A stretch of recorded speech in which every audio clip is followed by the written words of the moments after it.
Are you ready to transform your normal e-commerce business into one that experiences exponential growth year after year using online advertising? If so, this show is for you. Me and my guests will show you how you too can grow your e-commerce business to 7 or even 8 figures so you can go on more luxurious vacations, spoil yourself and your family, say yes to more opportunities, and become financially free so you never have to worry about money again.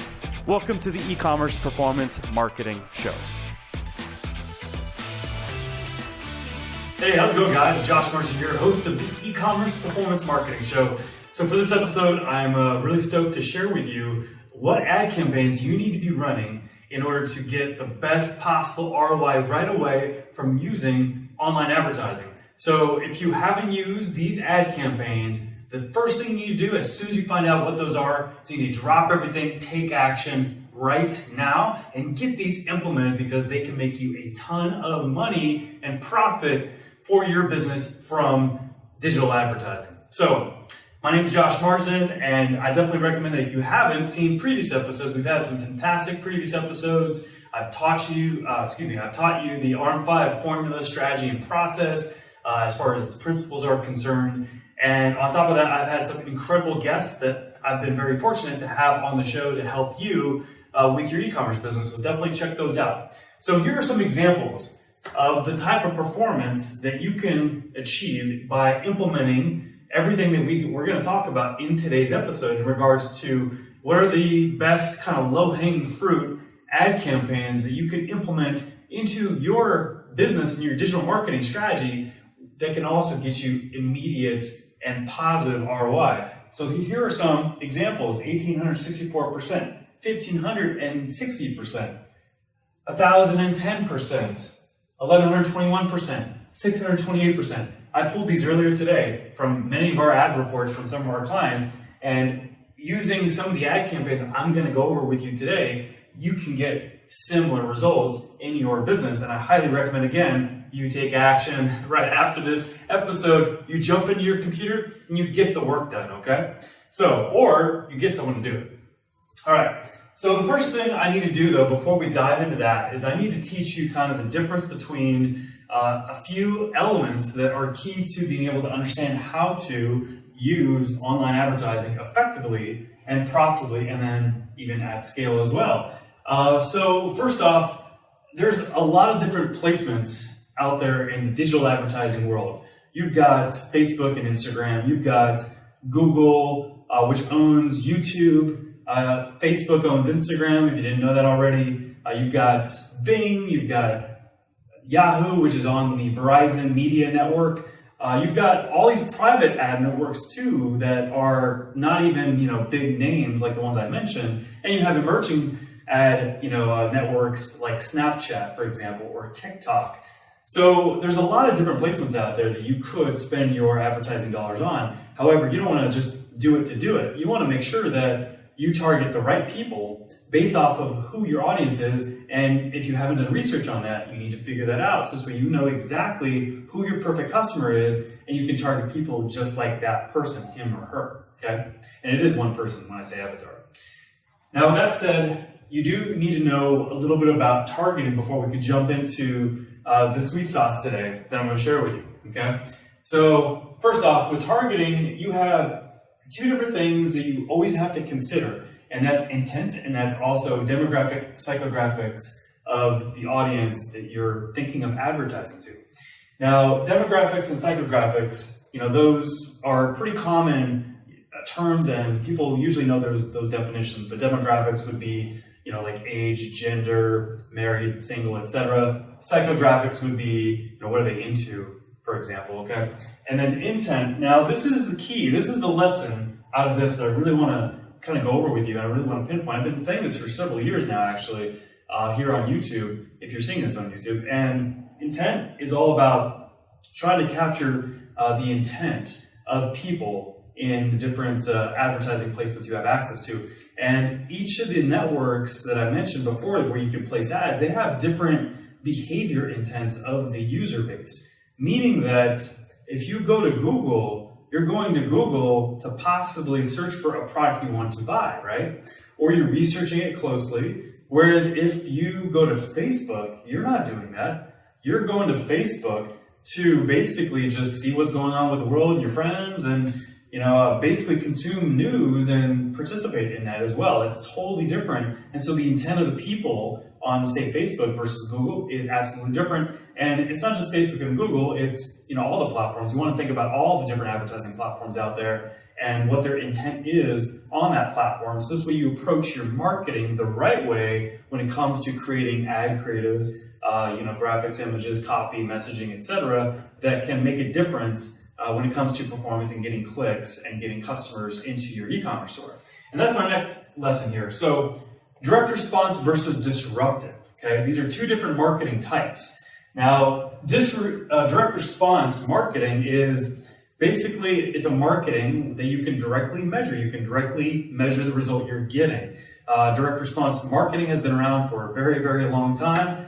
There's been lots of great books over the past 100+ years that I highly recommend you check out. For another episode, I'll mention that. And I definitely recommend you dive into that material to really understand what direct response marketing is and how to write direct response marketing and create direct response marketing.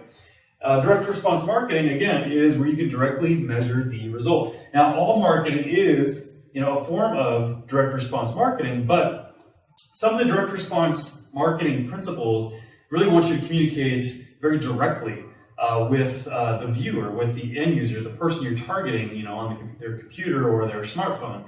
And you typically want to direct them to an action. However, with a lot of the marketing today in certain places, which I'll get to here in a sec, you can't necessarily be as hardcore on the pain point you're addressing, for example, and how you order them to take action and do this or do that. You have to be very, very careful with your words, otherwise your ads just will not get approved. Now, I'm talking about the big blue behemoth. I'm talking about Facebook, where there is about 2.5 billion active people right now using the platform on a monthly basis, and that does include, actually, Instagram separate. Instagram's probably closer to 1 million active users right now. That's just Facebook. Now, Facebook and Instagram, like a lot of other social media networks where you could advertise, that is really more disruptive marketing. So you really have to capture their attention as they're consuming content, because they're not there with the intent of buying or looking at products or finding out more about your business or anything like that. They're there just to see what's going on in their world, right? And so you have to disrupt them, and you have to do something in the copy, the messaging, or the graphics, or the video to be able to get them to stop, pay attention, and then consume the message. And then you can use some direct response principles, especially in your writing and your copy, okay? But it's very important you know that, because all that's going to prepare you for success with these ad campaigns I'm going to go over with you today. So these are low-hanging fruit ad campaigns that, again, take action and implement these right away, because then you can get similar results in your e-commerce business. So the first one is the branded search ads campaign. Now, this is low-hanging fruit. This is something we run right away for our clients when they start with us, and when we're using search advertising for that client. We do Google, we do Bing, we do Yahoo.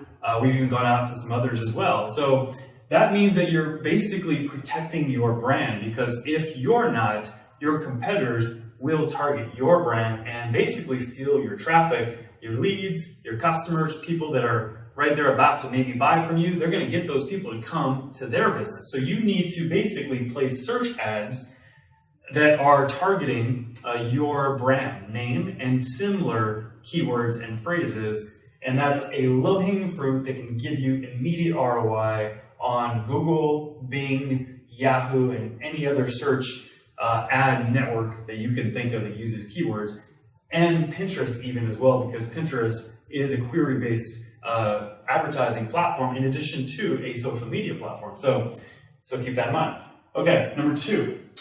So dynamic product ads. That's what DPAs stand for. So dynamic product ads, Amazon uses these quite a bit, and Facebook lets advertisers and businesses like yours use these as well. And these are very, very powerful ad campaigns that can get you upwards of a 40x return on every dollar spent on ads. And like I showed you, we're getting some really strong, significant results at scale for our clients using these specific ad campaigns where I pulled these reports from, okay? So with this specific recommendation I have for you, basically you want to target your previous customers, and you also want to target people that have dropped out of your store and they have not purchased.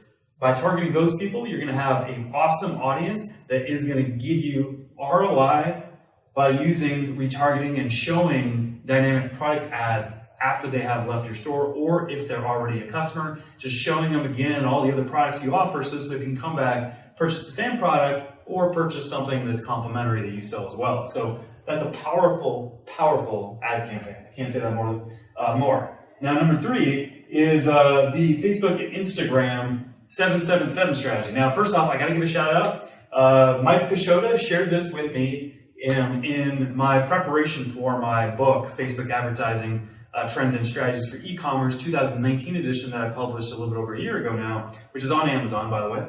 $15, 2-day shipping. And this is a killer strategy. And you can stack these two together, and I'll explain how to do that here in a sec. So this strategy is simply this. If someone comes into your business and they're on your website, they're going through the your step conversions in your store where they've added a cart and they've initiated checkout and then they drop out, right? So what you do now is you basically offer them a discount to come back and finish their purchase. You show them an ad, Facebook, Instagram, and say, hey, I noticed you came really close to purchasing X, Y, and Z. Here, how about I give you a coupon and save 10% so you can finish your purchase, for example, drive them back to your store. And then after 7 days of doing that, you then increase the discount that you're offering to get them to come back and finish their purchase and say, let's just say 15%. Similar message, 7 days. Then the last 7 days, you then increase it a little bit more just to push them over the edge a little bit and then get them to come back and purchase from your store the product that they left, okay? So that's for people that have, again, abandoned cart and they've left your store and they were really close to finishing a purchase. That's a powerful ad campaign. Now you can combine these two. What you can do is run this first, right? And then if they fall out of this, put them into the audience for this specific ad campaign. And that's going to be just a very powerful stack of ad campaigns that's going to deliver some significant ROI for you and your business.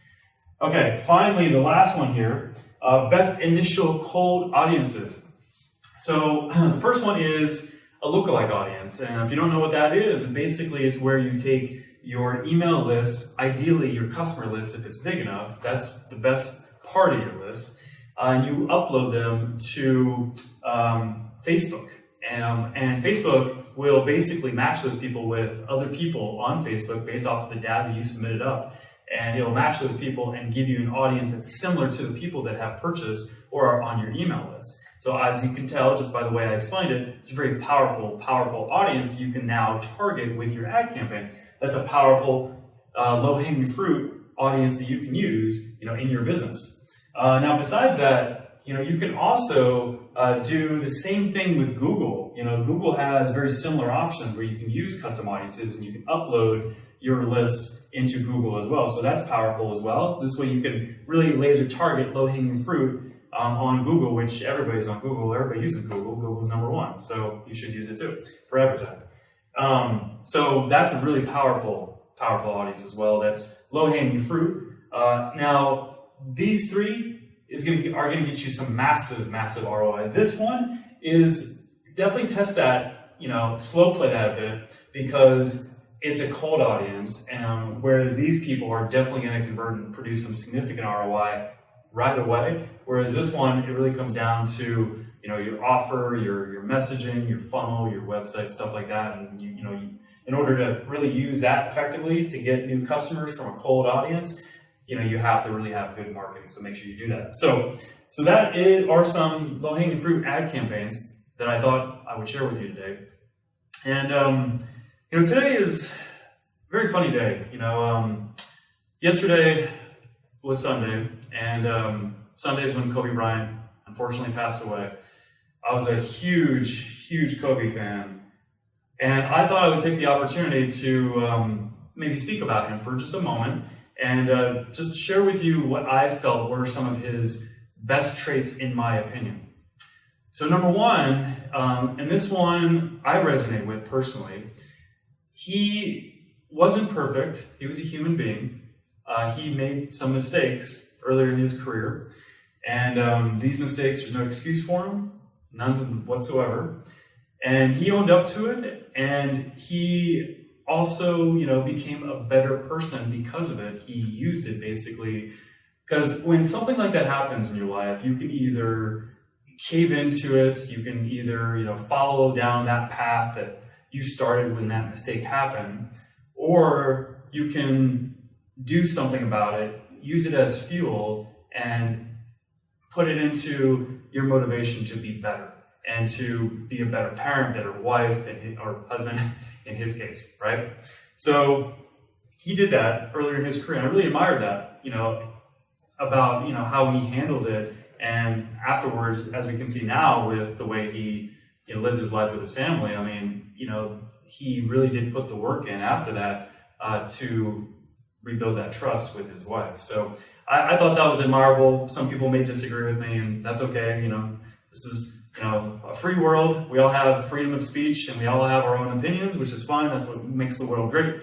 But that's something I admire. Besides that, I just loved how he was always curious. He was known as a very, very good student. He was always soaking up everything, trying to learn from the best to become one of the best, which is very wise beyond his years. Most people come in very cocky, thinking they know everything, arrogance, as young, talented players. He was that, but he had the right head on his shoulders when it came to trying to learn from the best out there in the game, so this way he could be the best that he could be, and I really appreciate that. And then finally, just his competitive fire, his competitive spirit. I mean, he would attack and attack and attack, and he wouldn't stop. He was relentless, and I appreciated that, just about also how that really reflects on everything in life, whether it's playing basketball or whether it's working on your business and helping others, in your business, or whether it's being a dad, attack it. And I loved how he had that mentality, just about everything that he really went at, whether it was basketball, whether it was being a parent, or whether it was, producing a film that won an Oscar. So, hats off to Kobe, and it's definitely unfortunate, what happened, and my heart goes out to his family, for everything they're probably going through right now, and I can't imagine how he felt during that moment too. So anyway, I just thought I would share that with you, given this moment. Now, one thing we could all learn from Kobe is to take action, because he was always about taking action. He was always attacking, like I said, and you can learn from the best.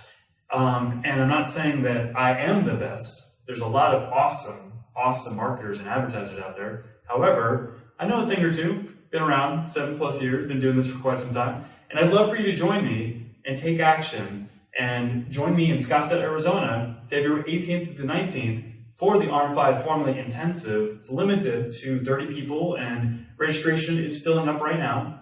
So you definitely want to jump on this. If you are an e-commerce business owner and you're committed to using online advertising in 2020, and you want to learn how to use it strategically and process-wise in the most effective, profitable manner.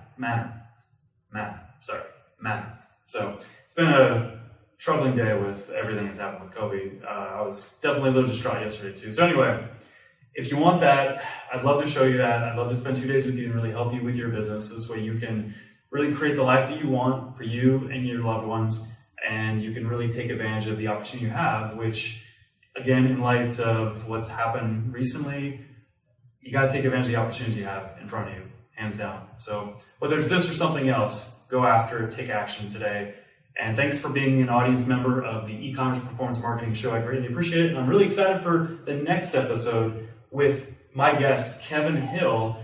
And Kevin is literally responsible for over hundreds of millions of dollars in sales by being the copywriter for Russell Brunson, for Dan Kennedy, the legendary direct response marketer, and the GKIC, and various others out there in the online marketing world that are very, very successful. So Kevin's an incredible guest. I know you guys are going to love it. So tune in. Thanks again for being an audience member. I appreciate it. And definitely check out the ARM5 Formula Intensive as soon as possible before seats are filled, so you can scale your business with us here in 2020.